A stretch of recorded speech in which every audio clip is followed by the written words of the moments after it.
So when did you get started building guitars? I started building guitars. I was about 17 or 18.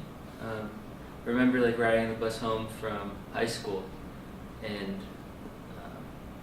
I was like, you know what? Like, my first idea was I wanted to do art on guitars. I was like thinking of it as like a way to make money, and then I thought about that, and then I was like, well, if I'm going to do art on the guitars, like, why don't I just make the guitars?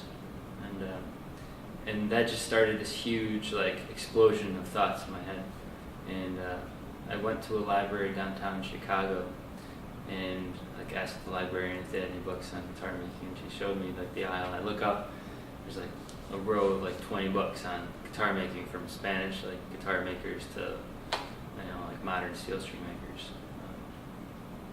And it could only take out like 6 books at a time. And so I did, and like, I read every single one. I then like went out to order those books.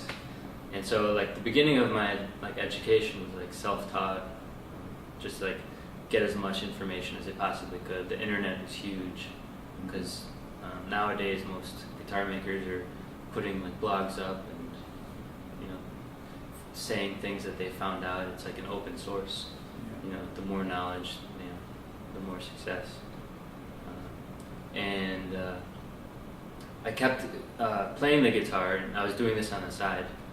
I went to college for guitar performance, but I left, and I came back to Chicago, and I had this like rekindling of this is really what I want to do. The guitar performance was a passion, but I couldn't leave this idea of getting into the construction of it.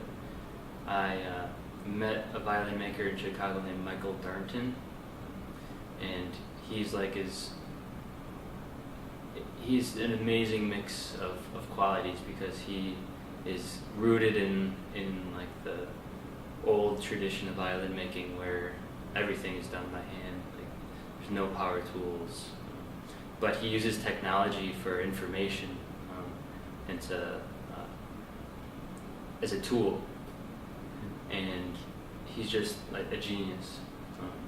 He understands.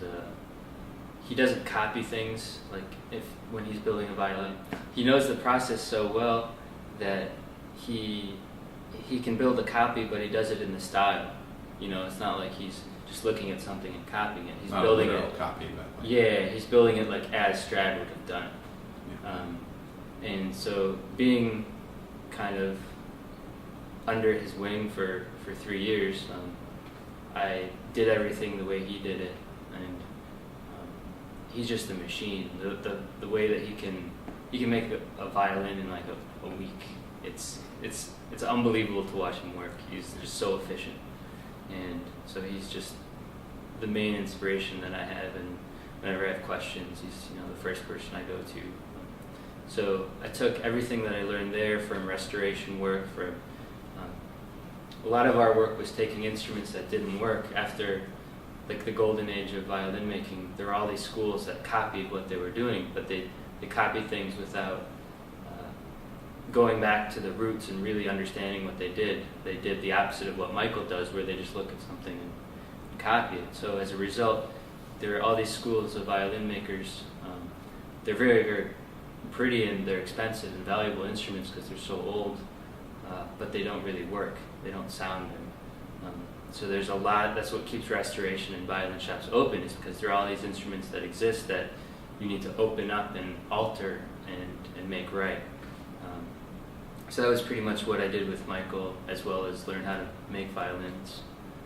So I understood like what makes a good instrument work and what needs to happen. And I took everything that I learned from there, and I put it back into like this passion that I have for guitars. And for some reason, the archtop instrument has always been like I've always looked at it and like, wow, it's just such a cool instrument. And every one that I've picked up, I've heard it, and it sounds like, of course I played really nice ones too, but there are a lot that exist that don't work. They're like kind of dead sounding. And it's kind of the same thing that happened with the violins. So I feel like I have this opportunity to to take what I've learned and make a successful archtop that kind of brings something new to the realm of the archtop. So did you start building archtops? I started building archtops. My first guitar was actually like a semi-hollow body that I built with my father, which is an interesting story because I would like wake up and like my dad would be missing, and I'd go downstairs and he'd be like working on my guitar from like 4:30 in the morning, you know. So 3/4 of that first guitar was like his guitar. He passed away in like 2001, so it's like really meaningful to me.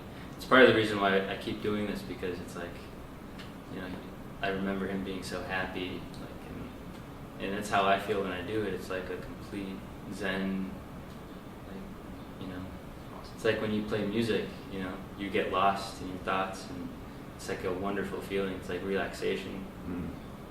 It's the same feeling that I have when I'm working.